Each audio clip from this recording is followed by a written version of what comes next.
Now available in paperback and coming to Kindle Unlimited. John Haynes, Dark Succubus. The man who rules the world is tempted by a sultry succubus in this all-new John Haynes series adventure. Get John Haynes, Dark Succubus in paperback or pre-order on Kindle Unlimited today. Yesterday was the beginning of the end of free speech on YouTube, and I believe it's going to be the end of YouTube overall.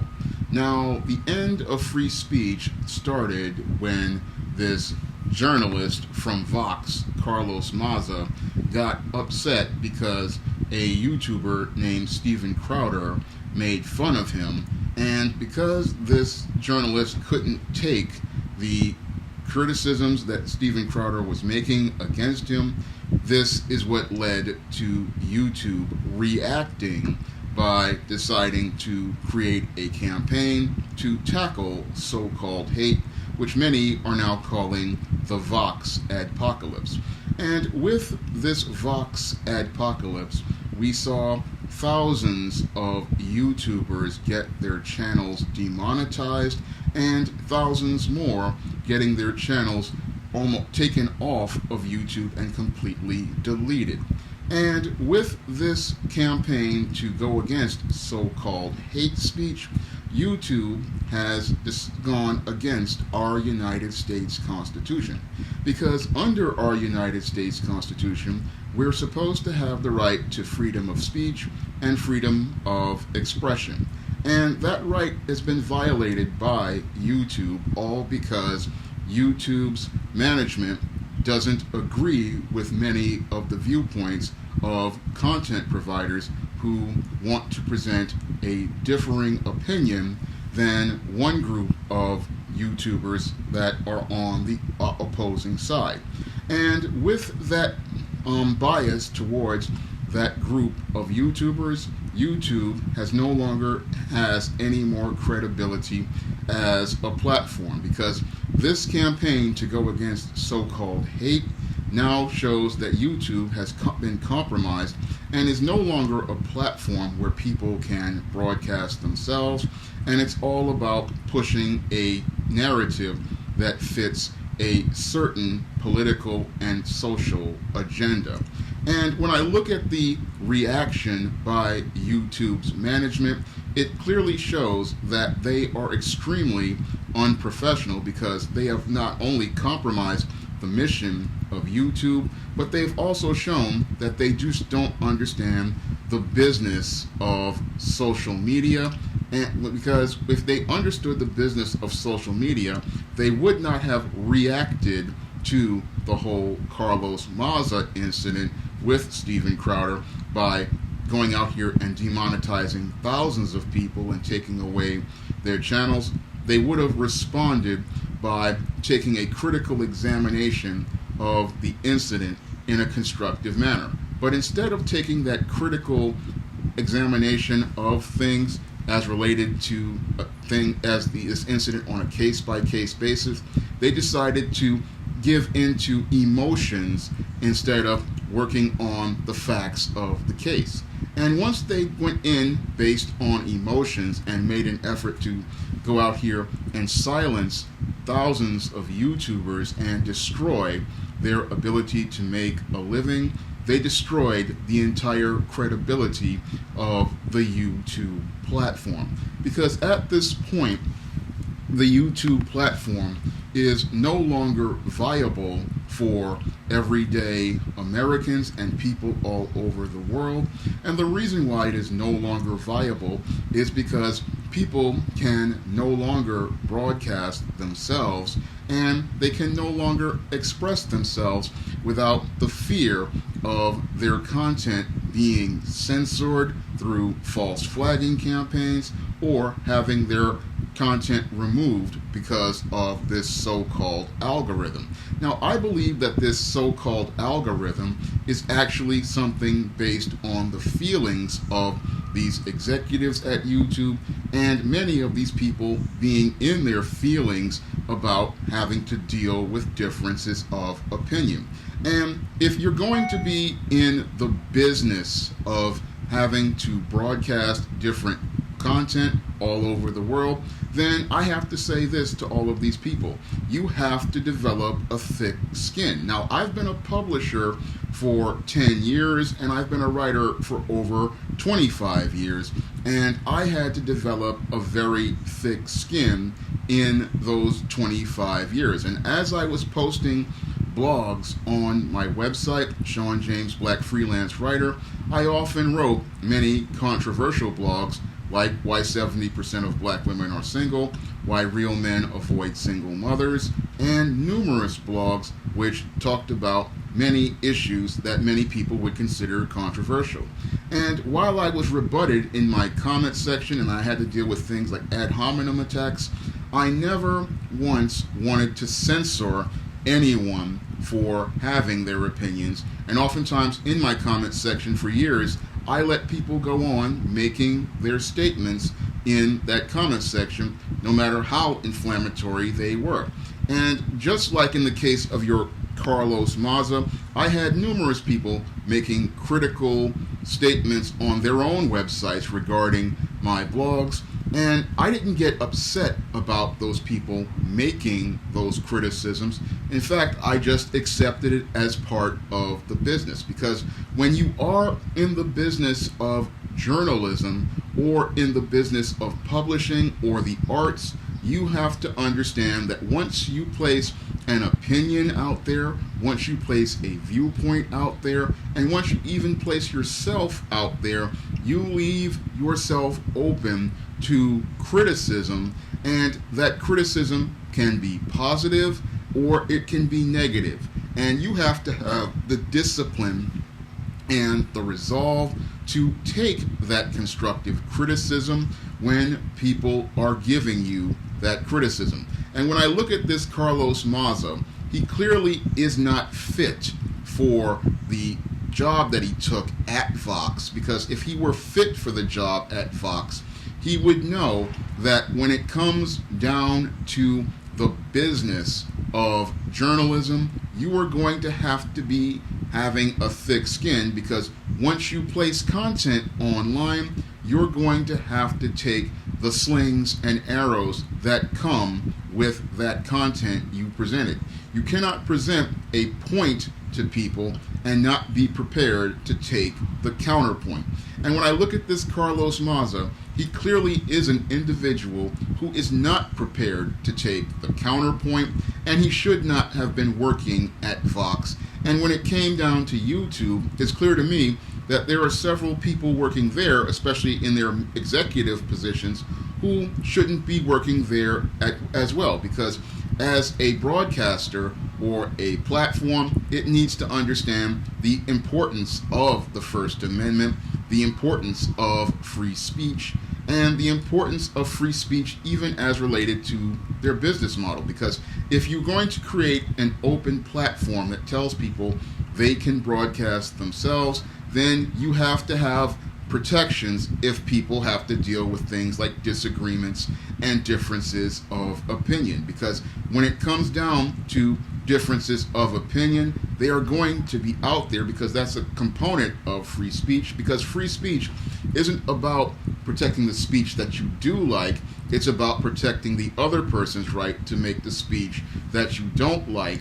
And that was all compromised on YouTube when they participated in the Vox Adpocalypse and alienated all thousands of YouTubers and millions of people all across the world. Because if you cannot express yourself freely on a platform, then people will walk away from the platform. And that's what's going to happen to YouTube at this point, because YouTube is no longer a credible platform for people being able to broadcast themselves, and people not now fearing that they will just post a video and their whole channel will be deleted, now have no more incentive to continue participating on the YouTube platform on the regular. Because now at this point, most people are frustrated at this whole new YouTube policy to tackle so-called hate,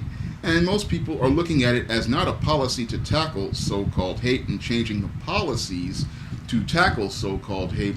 It looks like a policy change made to go after opinions of people that they disagree with, and going to censor people who they disagree with.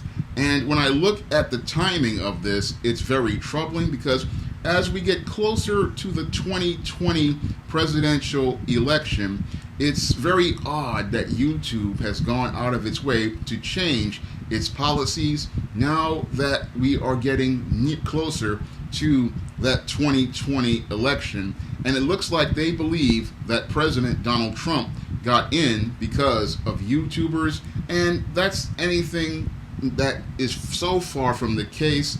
It's just not funny. It wasn't YouTube or social media that led to the election of President Donald Trump. And your YouTube executives just need to understand that.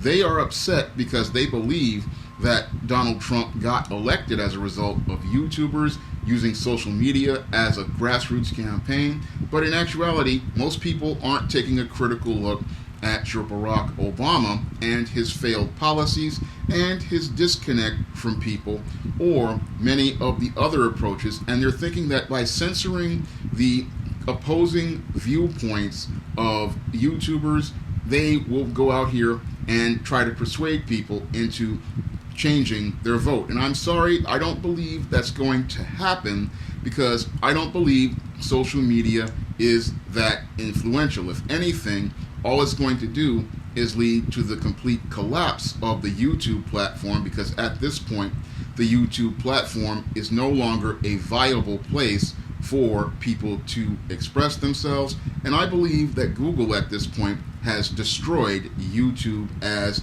a platform for business, because this censoring of thousands of YouTubers, compounded with the previous attempts to try to shadow ban thousands of YouTubers by trying to make anybody who is a conspiracy theorist, a flat earther, or anybody who has other contrarian viewpoints having their videos blocked.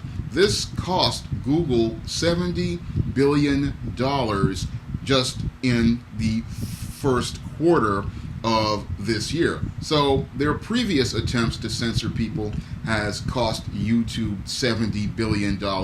And I believe that the latest campaign to go out here and delete popular channels of YouTubers and go out here and demonetize all of these YouTubers and discourage them from making content is going to hurt Google in the profits in the long term. And it's going to lead to them having not a $70 billion loss in the next fiscal quarter, but possibly a $280 billion loss in the next quarter. And that could be as a result of many YouTubers canceling their premium services, like I've seen on social media, where people have canceled their YouTube premium services to TV shows like Cobra Kai and other shows that are on YouTube. And I've seen people literally making plans to go to competing social media platforms for video broadcasting like BitChute and Minds.com, which feature support for the First Amendment, feature support for opposing viewpoints. And I believe that these platforms are going to have a large mass migration, similar to what we saw with MySpace in 2010. And I believe it's the right time for another mass migration of people from one social media platform to the next, because back in 2010, when MySpace was bought by News Corp and they launched 2.0, their platform wound up losing almost all of their viewers as people migrated over to Facebook after the failure of 2.0, trolls and spammers taking over the website and flooding it with junk content. And as a result, MySpace is now a footnote in internet history.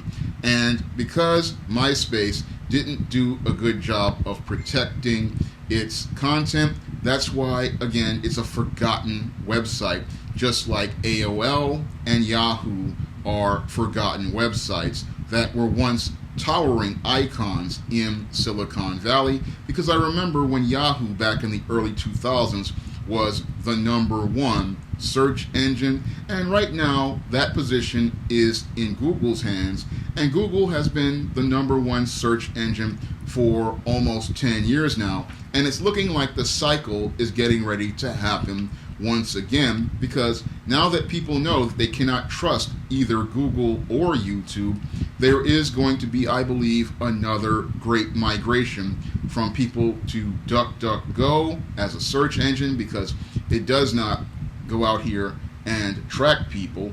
And I believe there's going to be another migration from YouTube to BitChute or Minds.com, and I believe people are going to migrate from Facebook over to MeWe. So when I look at this Vox Adpocalypse, I see another great migration happening, because when it comes down to the internet, what the executives at YouTube do not understand is that the internet is fluid, and because it is fluid and a part of America's free marketplace, what people will do when they see one platform being untenable is they will migrate to another platform. They will take their content to another platform. And when it comes down to internet websites, content is king. And if you do not have the content, you will not get the foot traffic. And if you do not get the foot traffic, you will not get the advertisers. And if you can't get the advertisers, your website will wind up dying. And these are the dots that the executives at Google can't seem to connect at regarding YouTube, and what your Susan Wojcicki just can't seem to understand as related to YouTube and supervising and setting a direction for the YouTube team. It is the content produced by YouTubers that made YouTube the #2 website as related to searches, and it was the content produced by YouTubers that gets people watching YouTube every day. And when you de-incentivize people for producing content for your website, what happens is people stop producing content for that website and decide to take their content to a competitor. And it's the content that people want to go out here and watch regularly.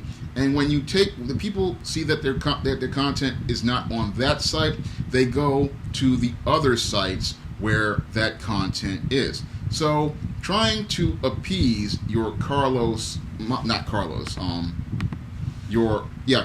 Maza, all that's doing is hurting YouTube, and all that's doing is hurting their business. And YouTube, because they are in their feelings, don't seem to understand how they are hurting their business. Because when I look at YouTube's approach to business, ever since about 2009, when we had the same type of dysfunctional false flagging that deleted numerous black YouTube channels, we saw that YouTube's response to everything was reacting with knee-jerk reactions and going out here and making quick reactionary bans and punishing YouTubers, all because somebody got in their feelings regarding some content they watched.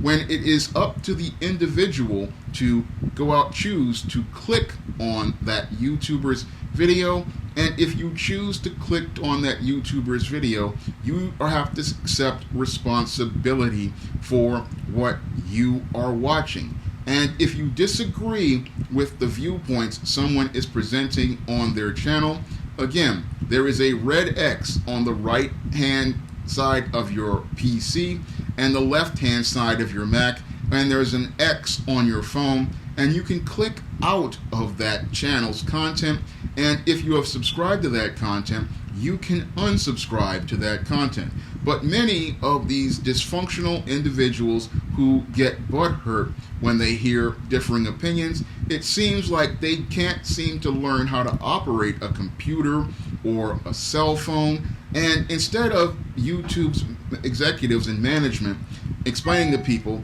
that when you see content that you don't like, you just choose to click out of it, they enable these people in their extremely dysfunctional and, as I see it, spoiled behavior by going out here and going after the YouTubers instead of going out here and letting that person know what their options are. Because when I look at social media today and I look at the internet today, it seems like everybody gets butthurt over an opinion that they don't like and do not understand that going to the internet is a choice, and you have the right in America to not watch content you don't like. And more importantly, you need to value your time, because every second you take getting upset regarding a video you don't like, every second of your life that you take going out here getting upset over a blog you don't like, or getting upset over something you read that you don't like, is time out of your life that you are wasting. And when I look at people like your Carlos Maza, this drama queen who exaggerated the whole Steven Crowder thing and made it more than what it was, this individual, he just does not have the thick skin. And many of these people out here, they don't have the thick skin, and they don't understand that, yes, you can leave any of these channels if you don't like. And YouTube has now, because they have gone out here and punished YouTubers, now most people are just saying, we don't need to use this website, and what we're going to do is just go to another website where we can express ourselves freely and be able to present our opinions without having to deal with being punished for expressing those opinions. When I take a critical examination of this Vox Adpocalypse, I clearly see the beginning of the, not the beginning of the end of YouTube, because we've had the beginning of the end with the original Adpocalypse, but I see where YouTube is headed right down the road to becoming the next MySpace. It has taken more steps down the road to becoming the next MySpace, because as a content provider, I have no faith in YouTube anymore, and I'm now looking to put more of the more controversial content that I do on other platforms like Black Avenger, like BitChute, and Black Junction TV, because I can't trust YouTube to support me in having free speech. I can't trust YouTube to support me in having freedom of expression, and I cannot trust YouTube to support our United States Constitution. And as a publisher, I support our First Amendment rights because I understand the importance of free speech, and I understand the importance of free speech on platforms like YouTube, because we need to have counterpoints so that people can make a fair and balanced assessment of the issues of a topic and make an objective observation based on both the point and counterpoint, because with that fair and balanced assessment, then you can draw your own conclusions regarding information, and that's what journalism is supposed to be all about. But it doesn't seem like the people at Vox or its owner Comcast seem to understand this. And what they don't understand is by starting the Vox Adpocalypse, you're not going to get people to go back to legacy media like Vox or websites like Vox, which promote really crappy content, because I've been on Vox and their websites all about opinions and not about presenting facts. And what you're going to do is just lead, because of the fluidity of the internet, lead to more websites being created by other people and other platforms like BitChute and Black Junction and Black Avenger being created, where people will go to take their content. Because when it comes down to the internet, content is king.